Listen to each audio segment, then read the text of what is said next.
Vous vous apprêtez à jouer au jeu Corrupt Bargain de 1824 Presidential Election. Vous êtes au bon endroit.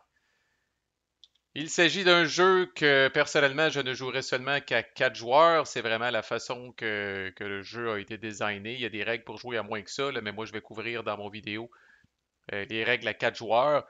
Chaque joueur incarne un candidat à l'élection présidentielle aux États-Unis en 1824. Donc évidemment, ce n'était pas les États-Unis tels qu'on les connaît en ce moment. Le jeu n'est pas sans rappeler le jeu 1960, Kennedy contre Nixon, mais comme je dis, ça se passe plus d'un siècle avant. Fait que les États-Unis sont un petit peu différents, puis les règles aussi pour gagner l'élection sont un petit peu différentes. Même si chaque joueur incarne un candidat historique officiellement, à moins d'utiliser une règle optionnelle, tous les joueurs partent sur un même pied d'égalité, choisissent une couleur essentiellement, puis vont recevoir 40 cubes de leur couleur et 40 espèces d'octogones aussi de leur couleur. Au niveau du setup, on a trois decks à brasser. On a un deck d'événements, un deck de la populace, puis un deck de politiciens à brasser. Nous allons aussi prendre 6 événements finalement, puis venir les crisser sur cette espèce de market-là qui se trouve en haut, comme ceci. Après ça, on choisit un premier joueur aléatoire, puis ce joueur-là reçoit le marqueur de premier joueur, puis il va avoir le premier tour du jeu. Puis après ça, ça se passe dans le sens des aiguilles d'une montre. Quand tout le monde a fait un tour, le marqueur de premier joueur est passé dans le sens horaire au prochain. Qu'est-ce que vous faites dans votre tour? La première affaire que vous devez faire, c'est que vous devez choisir un événement qui se trouve sur la track ici, celui de votre choix, mais vous allez comprendre les tenants et les aboutissants de tout ça. Ensuite, vous allez faire le texte de l'événement qui peut ou non nécessiter des choix, là, comme on voit celui-là ici, Henry Johnson, vous permet d'ajouter un de vos octogones en Louisiane spécifiquement, et puis deux de vos cubes dans l'ouest. Fait que le board est séparé en trois régions. Nous avons l'ouest, nous avons le sud et nous avons le nord. Certaines cartes vont référer à ça. Après que vous avez fait l'événement, vous allez prendre l'événement, vous allez le garder quand même devant vous. C'est important pour la suite des choses. Et vous allez regarder ce qu'il y avait finalement là, en dessous de la case où vous avez pris votre événement. Là. Fait que plus l'événement est à droite, plus vous allez avoir droit de faire des actions. Puis à l'extrême, l'événement qui est à gauche complètement, là, vous faites l'événement that's it, puis votre tour est fini. Là. Fait que ces cases-là vont lister un certain nombre d'actions, puis un certain nombre, puis des fois un insight. Alors, cette case-là et cette case-là ici vous permettent de faire un insight. Sinon, c'est une quantité d'actions que vous allez avoir qui varie entre 0 et 3, dépendamment de où est-ce que vous avez pris l'événement. Qu'est-ce que vous pouvez faire? On va commencer avec les points d'action. Fait que, qu'est-ce que vous pouvez faire avec les points d'action? La première chose que vous pouvez faire, c'est ajouter un de vos cubes dans n'importe quel état qui comporte un carré comme ça. Donc, je ne pourrais pas, par exemple, ajouter de cube à New York. Je ne pourrais pas ajouter de cube en Caroline du Sud à cause que c'est pas l'icône du cube. Mais sinon, je peux coller ça un cube là n'importe où. Puis, dans le fond, j'ai oublié de dire ça là, au niveau de l'anatomie du board, là, mais tu sais, les fameux États du Nord ici qui sont un peu coincés, là, pour vous permettre de respirer, là, le jeu vous offre des boîtes. Fait que, par exemple, le Maine, en fait, quand vous collissez des cubes, vous l'écrissez ici. Le New Hampshire, quand vous mettez des cubes, vous les mettez ici. Tandis que les États qui ont directement leurs chiffres là, puis leur icône sur la map, vous allez crisser vos cubes et vos octogones directement là. Fait que je répète, vous pouvez ajouter un cube dans n'importe quel état, mais il faut que ce soit un état là, dont l'icône est un carré. Ça, c'est une des premières choses que vous pouvez faire comme action. Deuxième chose que vous pouvez faire comme action, c'est ajouter un octogone, et ça, à ce moment-là, c'est dans n'importe quel état, un octogone. Pas nécessairement seulement les états comme ça. Je pourrais crisser un octogone en Caroline du Nord, même si l'icône est le carré. On va voir les tenants et les aboutissants de ça encore une fois plus tard. Troisième sorte d'action que vous pouvez faire, vous pouvez piger 4 cartes de politiciens. Vous en choisissez une, vous la gardez dans votre main, les trois autres, vous les crissez en dessous du deck.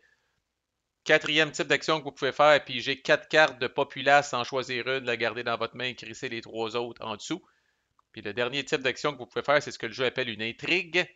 Où est-ce qu'à ce moment-là, si par exemple on est dans une situation comme ça, donc, pour faire une intrigue, il faut que vous choisissiez un état dans lequel vous avez au moins un octogone. Puis ce que vous allez faire, c'est que vous allez enlever un de vos octogones pour enlever 2 octogones d'un adversaire ciblé. Donc, d'un et un seul adversaire ciblé, ça ne peut pas être 2 octogones de 2 adversaires différents. Il faut que ce soit le même adversaire qui est ciblé. Fait que vous enlevez un, puis vous enlevez deux de cet adversaire-là. Ce qui est très important aussi, malgré que vous avez 5 types d'actions, lors d'un de vos tours, lorsque vous jouez une carte, même si par exemple vous avez 3 actions ici, vous ne pouvez pas faire la même action plus qu'une fois. Fait que je pourrais pas, par exemple, même si j'ai pris cette carte-là, décider de placer 3 de mes cubes ou placer 3 de mes octogones. Fait que chacune des 5 actions que je viens de nommer peut être faite une et une seule fois. Ensuite, si vous avez droit à un insight, ce qui est le cas si vous prenez cette carte-là ou si vous prenez cette carte-là, c'est quoi un insight? Ben, l'insight, vous avez deux choix. D'abord, si personne, ça arrive au début de la game, si personne a deux cartes de politiciens slash population, là, les deux mélangés, là, si personne a au moins deux de ces cartes-là en main, vous allez piger là, soit une carte de population ou soit une carte de politicien, une seule, puis vous la gardez dans votre main. Mais dès que quelqu'un a deux cartes, ça peut être deux cartes politiciens, ça peut être deux cartes de populace, ça peut être une carte de politicien ou de populace, vous allez cibler le joueur de votre choix qui a au moins deux de ces cartes-là en main, puis vous allez piger au hasard une de ces cartes-là qu'il a dans sa main, puis elle s'en vient dans votre main. C'est ce que vous pouvez faire avec un insight. Plus tard dans la game, fait que là, une game à 4 va durer maximum 10 tours, puis après ça, c'est fini. À partir du quatrième tour, ce qui va arriver, vous aurez remarqué que les cartes d'événement ont un symbole en haut à gauche. Ça va être soit le bateau, la charrette qu'on a ici, ou les menottes qu'on a ici. Donc, à partir du quatrième tour, au début de votre tour, si vous avez trois cartes événements avec le même symbole, vous pouvez dire, hop, tout, j'ai trois cartes d'événement avec le même symbole, vous les défaussez.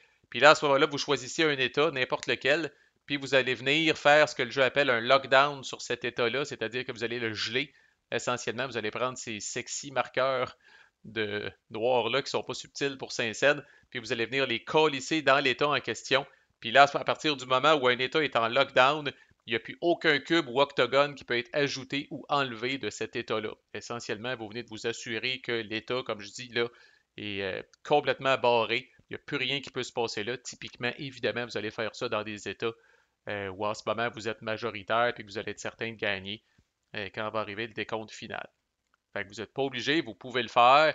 Ce qui veut dire que si vous êtes là extrêmement, pas nécessairement mardeux, c'est une stratégie, c'est une façon de faire les choses, vous allez pouvoir faire ça maximum 3 fois dans la game. Puis oui, ça peut devenir un facteur à ce moment-là qui va influencer quel événement vous allez prendre au-delà du texte de l'événement, au-delà de l'endroit où il est situé.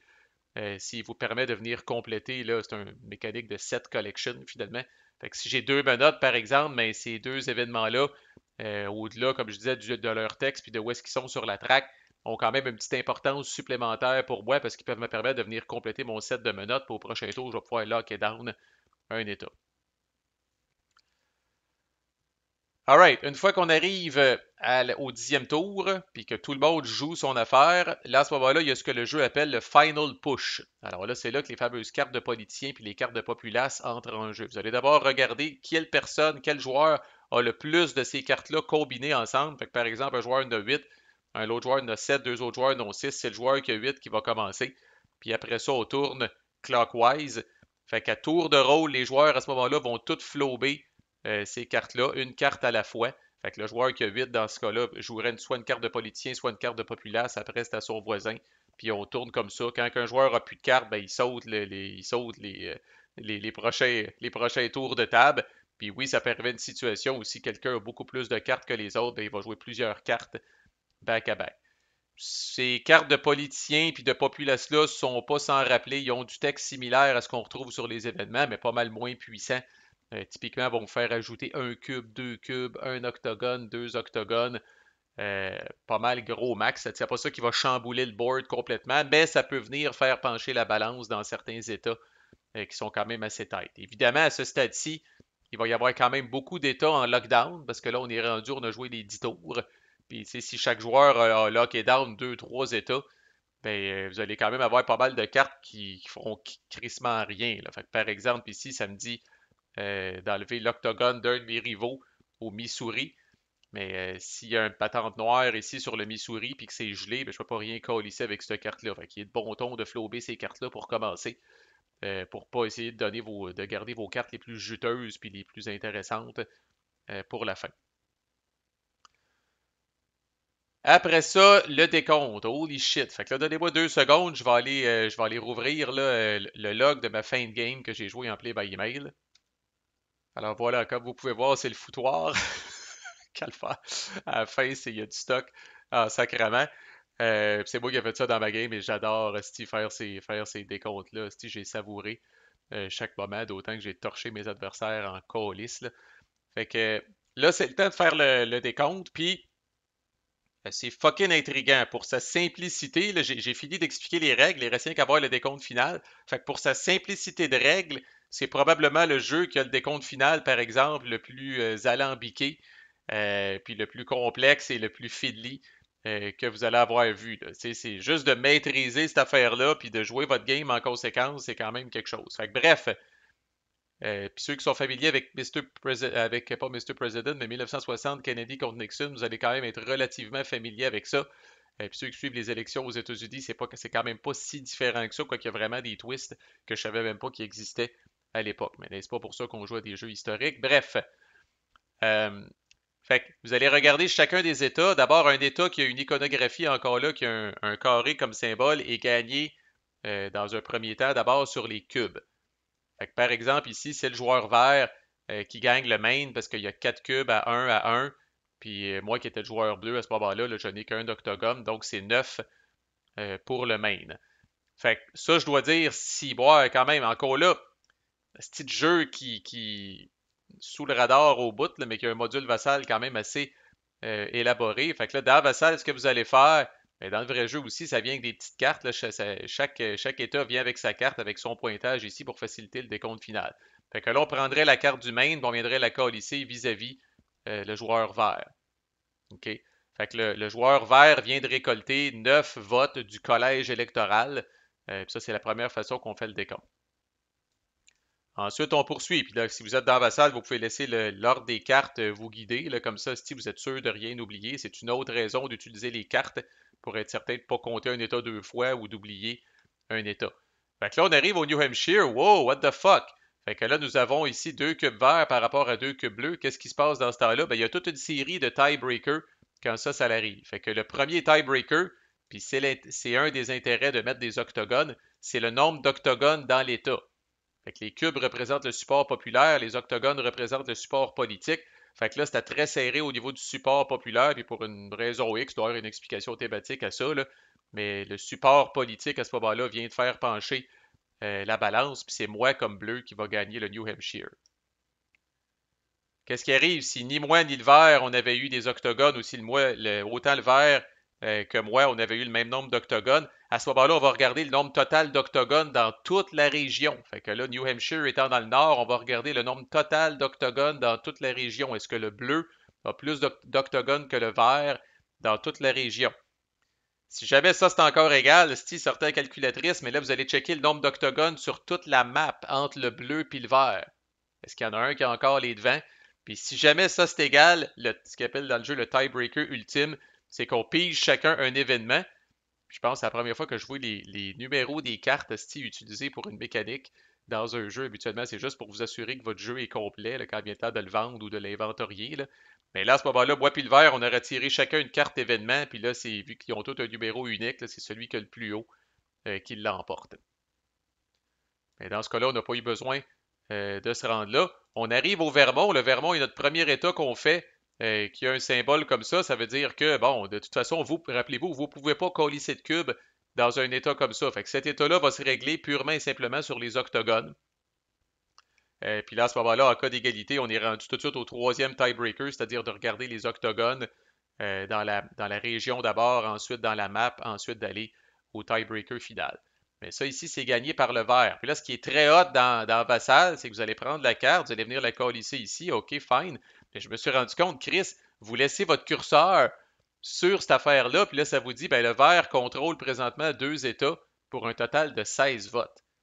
Ben, fait en esti pour un petit module qui a l'air de rien, là. Fait qu'on passe au Massachusetts. Fait que j'en profite pour rappeler, le Massachusetts dans notre game a été locké down par moi sans surprise parce que j'étais en position de le gagner. Fait que là, moi j'ai 2 cubes par rapport à un cube pour le jaune. Fait que je gagne cette affaire-là.